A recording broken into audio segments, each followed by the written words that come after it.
Welcome to 99 TV. నేను బ్రహ్మనాయుడు. జనసేన దెబ్బకు బొత్సాకు క్షమాపణ చెప్పిన కిరా కార్పి. హెడ్డింగ్ చూసిన వాళ్ళు కూడా చాలా విచిత్రంగా ఉండొచ్చు. ఇదేంటిది? వైసీపీ నాయకుడు బొత్స సత్యనారాయణ వైసీపీ నుంచి ఎమ్మెల్సీగా ఉన్నారు, వైసీపీలోనే మాజీ మంత్రి.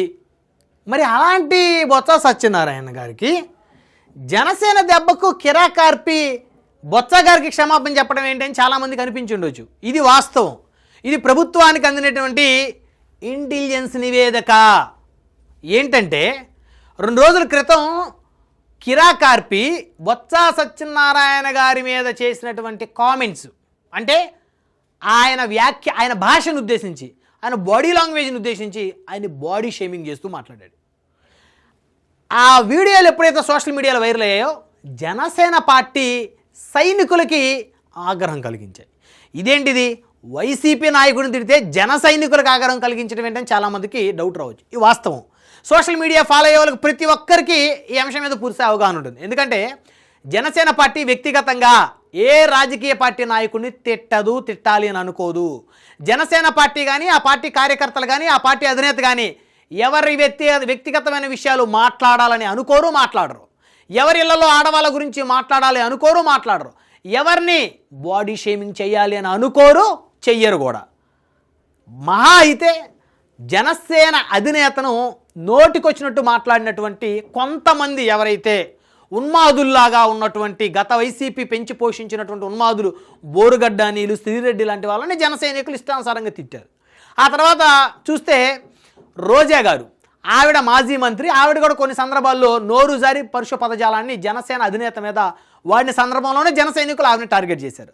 అంటే ఈ జనసేన సైనికులు ఎలా ఉంటారంటే తమ అధినేతని కదిలించకుండా, తమ అధినేతని దూషించకుండా ఉన్న వ్యక్తుల్ని దూషించేటువంటి సంస్కృతి వాళ్ళకి లేదు ఇప్పటి వరకు.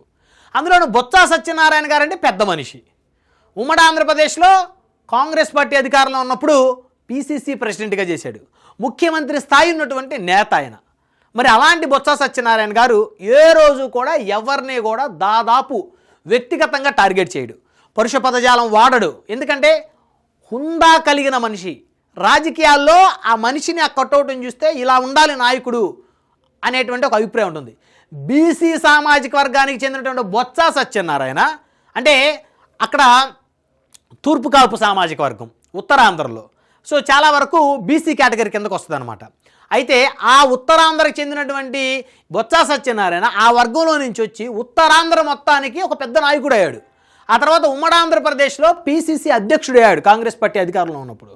ఆ తర్వాత ముఖ్యమంత్రి స్థానానికి పోటీ పడ్డాడు. ఎవరిని కూడా వ్యక్తిగతంగా టార్గెట్ చేయడు.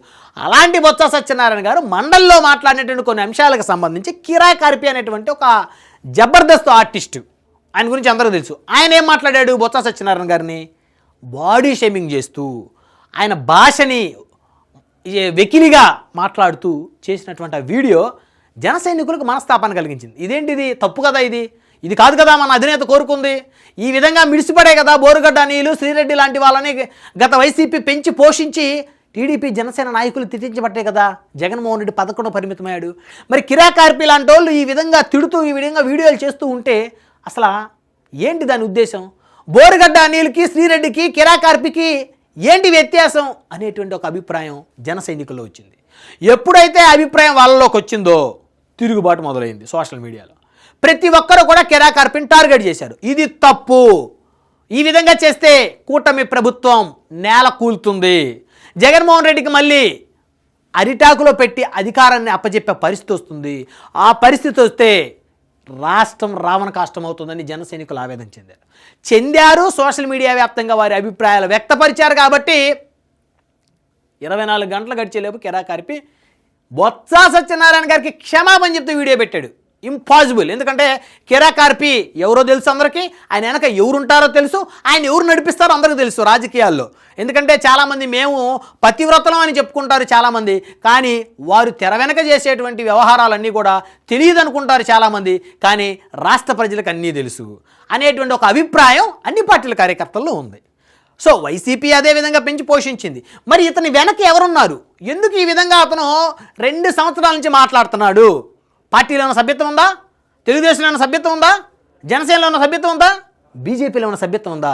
అసలు ఏంటి ఇతనికి ప్రభుత్వానికి సంబంధం? మరి ఇతను ఇన్ని మాటలు మాట్లాడుతుంటే ఇతని మీద ఎందుకు చర్యలు తీసుకోవటం లేదు? ఇతనికి ఏంటి సంబంధం?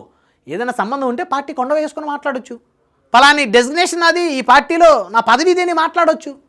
కానీ ఈ విధమైనటువంటి వ్యక్తులు మాట్లాడటం వలన, వాళ్ళని ప్రోత్సహించడం వలన ప్రభుత్వానికి చెడ్డ పేరు వస్తుందనేటువంటి అభిప్రాయం ఇంటెలిజెన్సీ రిపోర్ట్ రూపంలో కూటమి పెద్దలకి చేరిందంట. కూటమి పెద్దలకి ఎప్పుడైతే ఈ రిపోర్ట్ చేరిందో జన సైనికులు తిరుగుబాటు వ్యక్తం చేస్తున్నారు. ఎందుకంటే గత 20 రోజుల క్రితం రాజకీయం అబ్జర్వ్ చేస్తే అంబటి రాంబాబు గారు నోరు జారారు, తప్పు, చట్టపరంగా శిక్షించాలి. ఆయన ఇంటి మీదకి వెళ్ళి దాడులు చేశారు. సాక్షాత్తు లోకల్ ఎమ్మెల్యే సమక్షంలోనే జరిగింది దాడి, దమనకాండ జరిగింది. ఇంటికి నిప్పు పెట్టారు, కార్యాలయానికి నిప్పు పెట్టారు, కారులకు నిప్పు పెట్టారు. అటు జోగి రమేష్ ఇంటి మీద కూడా అదే విధంగా పరిస్థితి వచ్చింది. అంటే అసలు ఇది కాదు కదా కూటమి సంస్కృతి. అరాచక పాలన అంతమొందించి కదా కూటమి వచ్చింది. జగన్మోహన్ రెడ్డి పాలనని అంతమొందించి కదా మంచి పరిపాలన ఇవ్వాలి, స్వేచ్ఛ ఇవ్వాలి, స్వాతంత్రం ఇవ్వాలి ప్రజలకి అని కదా కూటమి వచ్చింది. మరి ఈ విధంగా ఎందుకు చేస్తున్నారనేటువంటి ఆవేదన జనసేనలో ఉంది. ఎందుకంటే అంబటి రాంబాబు ఇంటి మీద దాడి జరిగినప్పుడు జనసేనకి ఆ దాడికి సంబంధం లేదు, ఆ నాయకులు ఎవరు లేరు. సాక్షాత్ ఆ ఉమ్మడి గుంటూరు జిల్లా అధ్యక్షుడు గాది వెంకటేశ్వరరావు గారే అనేక చర్చలు చెప్పారు, మా వాళ్ళు ఎవరు లేరు దాడిలో, మా వాళ్ళేం పార్టిసిపేట్ చేయలేదు అని ఆయన స్పష్టంగా చెప్పాడు. సో రాంబాబు మాట్లాడిన తప్పు, చట్టపరంగా చర్యలు తీసుకోవాలనే క్లారిటీ జనసేనలో ఉంది. అయితే ఆ అంశం జన సైనికులు కొంతమంది మనసులో ఉన్న మాట్లాడటానికి వెనకడుగు వేశారు. ఎందుకంటే అంబటి రాంబాబు గారు మాట్లాడిన మాటలు తప్పు కాబట్టి, మరి గతంలో ఆయనకు సంబంధించినటువంటి ట్రాక్ రికార్డు పరిశీలించిన నేపథ్యంలో ఆయనకు బహిరంగంగా మద్దతు ఇవ్వడానికి జనసేనలో ఉన్నటువంటి కొంతమంది వెనకడుగు వేశారు. కానీ బొత్స గారి విషయంలో మాత్రం చాలా వరకు ముందడుగు వేశారు, ధైర్యంగా మాట్లాడారు. ఈ తప్పు, ఈ మాటలు మాట్లాడటం, ఈ విధమైన మాటలు మాట్లాడటం వల్ల ప్రభుత్వానికి చెడ్డ పేరు వస్తుంది. ప్రభుత్వానికి చెడ్డ పేరు వస్తే పవన్ కళ్యాణ్ గారికి కూడా చెడ్డ పేరు వస్తుంది. ప్రభుత్వం దిగిపోతే పవన్ కళ్యాణ్ గారు కూడా దిగిపోతారు, వైసీపీ వస్తుంది, మా పరిస్థితి ఏమవుతుందని చెప్పేసి జన సైనికులు ఆవేదన వ్యక్తం చేసినటువంటి నేపథ్యంలో కిరా కార్పి దెబ్బకు బొత్స సత్యనారాయణ గారికి క్షమాపణ చెప్పారు. ఇది జరిగింది, ఇది ఫ్యాక్ట్.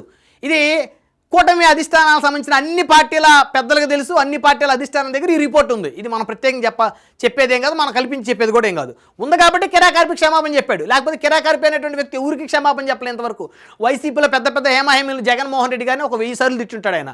రోజా గారిని అయితే 2 రోజులకు ఒకసారి తిడతానే ఉంటాడు. ఇలా చెప్పుకుంటూ పోతే అందరు నాయకుల్ని కిరా కార్పి గారు కూడా అలాని వల్లభనేని వంశీని, పేర్నాని గారిని అందరం తిడతాడు. కానీ ఎవరికి కిరా కార్పి క్షమాపణ చెప్పలేదు.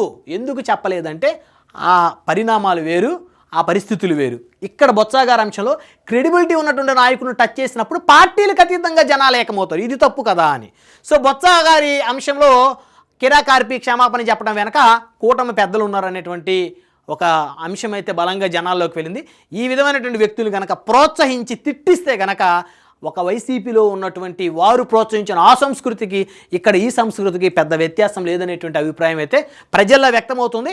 ఎప్పటికైనా సరే ఈ విధమైనటువంటి ఆ వ్యక్తులని కంట్రోల్ చెయ్యకపోతే ఖచ్చితంగా కూటమి ప్రభుత్వంలో ఇబ్బందికర పరిస్థితులు ఏర్పడతాయనేటువంటి ఒక నివేదిక కూడా ప్రభుత్వానికి వెళ్ళినట్టు తెలుస్తుందో చూద్దాం. మరి ప్రభుత్వ పెద్దలు ఏ విధమైనటువంటి చర్యలు తీసుకుంటారు.